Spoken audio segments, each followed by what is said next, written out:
Hello and welcome to Lessons in Self-Worth. In this episode, I will explain how a certain effective therapy called acceptance and commitment therapy, I will refer to it as ACT, is used to help low self-esteem and the problems that often come with it. I'll include how I use it in my own practice because there are times where, as you'll hear today, this intervention is so helpful. And stay tuned. I will also give you a simple technique that you can use, like you can start applying in your own life. And do stay tuned because I will also give you a simple technique that you can use to start applying ACT in your own life as well. I am Carly Ann. I'm a psychotherapist specializing in self-esteem and self-worth. I basically help people where it might be that you're appearing capable, confident, self-aware on the outside, but internally it often feels chaotic. Maybe you struggle with self-doubt, worry, rumination, perfectionism, overwhelm.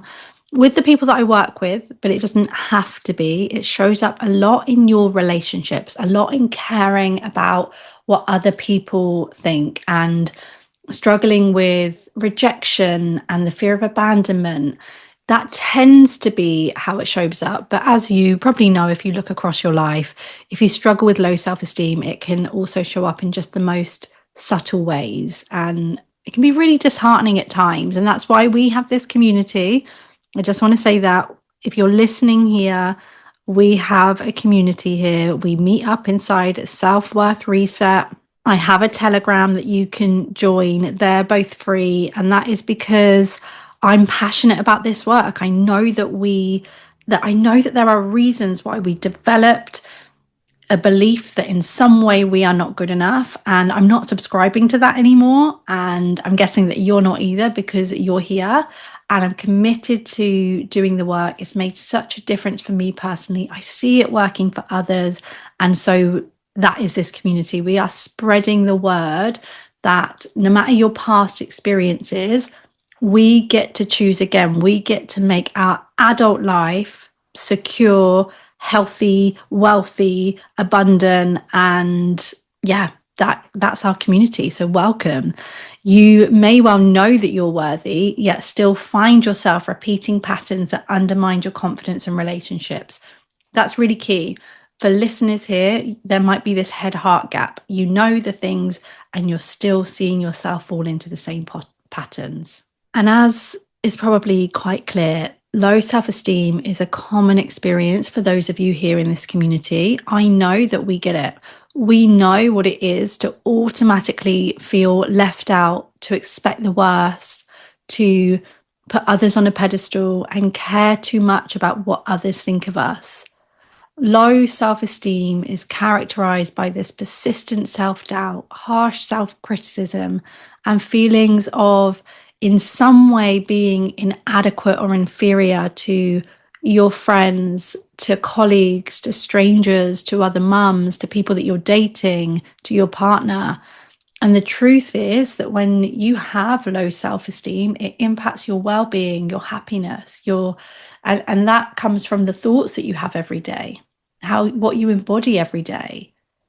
And low self-esteem, I hope I've got this point across, is not an inherent trait. It's a learned pattern shaped by life experiences, internalized beliefs. And as a CBT therapist, I often work with clients to explore these patterns and introduce tools from different evidence-based approaches, including acceptance and commitment therapy.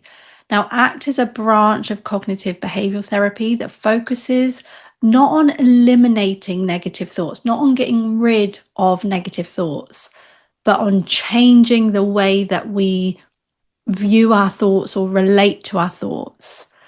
While traditional CBT often emphasizes challenging and restructuring unhelpful thoughts, ACT offers a different approach. So one reason we won't always challenge thoughts in the therapy room is that, and you see this in actual therapy work that I do, whether it's coming from me personally or it's you against yourself, sometimes challenging thoughts can feel almost like you're just having this inner argument with yourself.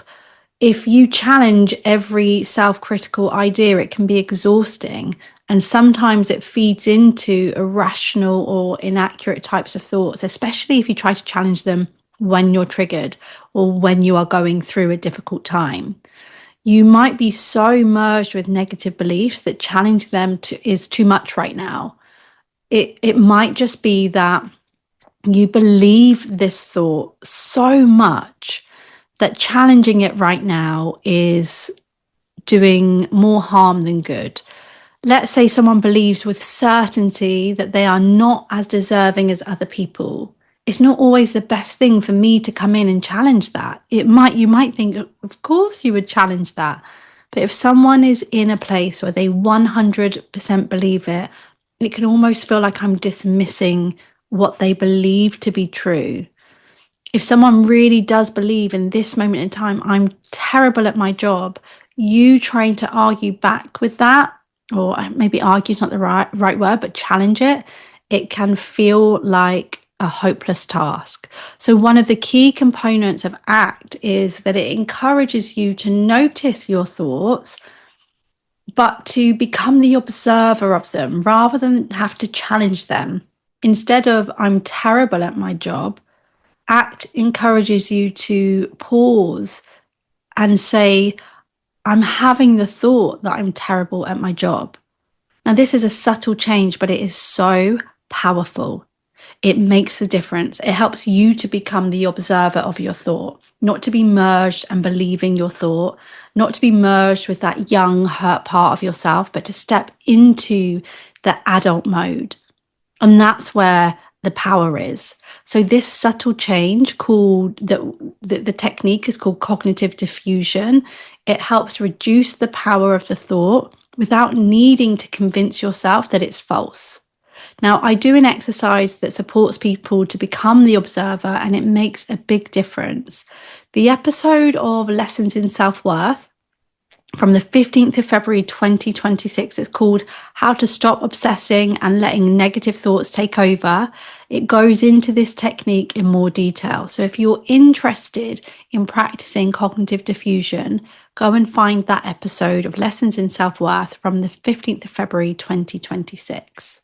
Acceptance is another key component of ACT. Many people with low self-esteem that are struggling with feeling good enough and are feeling inferior, they try to avoid uncomfortable emotions, not intentionally, but a lot of the time unconsciously. You're avoiding shame, anxiety, feeling embarrassed, and avoidance can feel protective in the short term. It can give moments of relief, but it limits your life experiences. It reinforces self-doubt. Someone might be avoiding speaking up in meetings because they fear negative judgment from their colleagues. They skip a social event because they worry that they're going to say something silly. And ACT encourages making space for these fears and these feelings while still taking meaningful action, like sharing an idea in a meeting, attending the social event despite discomfort. Over time, when done well, when done with self-love, this builds confidence and resilience. And it links into the fact that values, it plays a central role as well. Values in terms of what's important to you also plays a really central role when it comes to ACT and you being able to tap into a healthier self-esteem. Instead of striving to constantly prove that you're good enough, instead of needing the validation of someone else, ACT is allowing you to say, you know what kind of person am I? What's important to me? And who do I want to be? Even if I am in this situation, I've had this breakup, life is not going how I want, what and who is important to me? And how can I put my energy there? How can I still create meaning in my life whilst this is going on? With these experiences that I've had, this is like reclaiming yourself. And this is huge when I'm working with people that are reclaiming life after trauma, after heartbreak, after losing themselves. Tapping into your values and your dreams is one of the things that I think makes ACT so brilliant for working on our self-esteem. Now, you might start to consider the life that you want. You might want to give a presentation at work while feeling insecure. You might start your own podcast before you feel ready. You're going to start acting in line with your values, and that helps you to cultivate self-respect, a sense of pride, and a confidence that comes from living meaningfully, not from just needing the validation and just needing to meet these conditions to feel good enough. Self-respect and living a life that aligns with you as a person is so good for your self-worth, your well-being, your happiness, your mental health. Everyday examples, I think, can really support us to make this concrete. So I want you to consider or imagine someone scrolling through social media and they're thinking, gosh, just everyone is doing so much better than me. Instead of arguing with that thought, instead of avoiding social media entirely, although I'm not fully against that idea, ACT encourages noticing I'm having the thought that everyone is doing better than me, and then choosing actions aligned with your values. The energy that you're currently putting into comparing yourself and the energy that's currently going into this scroll, if you were to take that energy and put it into something that supports your vision for yourself, what would that look like? I will never forget one time, all of my energy was on ruminating the end of this relationship with this guy, fully anxious attachment, fully activated in this situation. I've been doing a lot of the work. I'd really been doing, the information that I'm sharing with you, I had been practicing day in, day out, and I was seeing the results. So here I was ruminating, falling into this pattern, which that happens. We're still human. And I was, hold on, let me take my energy. This is not where my energy belongs anymore. I'm going to bring my energy back, visualize my energy coming back to me. Already I start to be able to breathe deeper. Already I start to be able to just relax and feel myself again. And then I take that energy and I decide to message someone about being a guest on my podcast, because I'd already started tapping into my values and my dreams, hence the podcast. I think it was the podcast, or maybe it was my blog. I think it was the blog because it was earlier days. So I decided to message someone, Natalie Lou. For those of you who've been following my journey for a long time, you know that she's now a really good friend. At this point, I hadn't had a connection with her. Maybe we'd followed each other on Instagram, I'm not sure. But I decided to take that leap and reach out to her. I took the energy that was going into someone else that had no time for me and that really I had no time for, apart from in my head. And I took my energy back and I messaged, I went into my future, what's important to me, creating the life that I want, that makes me happy. And I contacted Nat Lou. She got back to me and she was part, I think it was my blog. She answered some questions for my blog. And that was such a big deal and such a good example that sometimes when we lean into these behaviors that are aligned with our values, we have insanely brilliant results. The goal is not perfection, okay? This is like leaning into a skill that you want to learn. It's connecting with supportive friends. It's practicing self-care. It is tapping into a dream like I shared. The goal is not perfection. It's engagement with life in a way that matters to you. Okay, so first you need to pause. Notice what you're feeling. Maybe you're nervous about speaking up. You're worried you're going to fail. You're thinking, I'm not good enough. Notice it. No need to push it away. Okay, let me share a practice with you now that you can use in your daily life.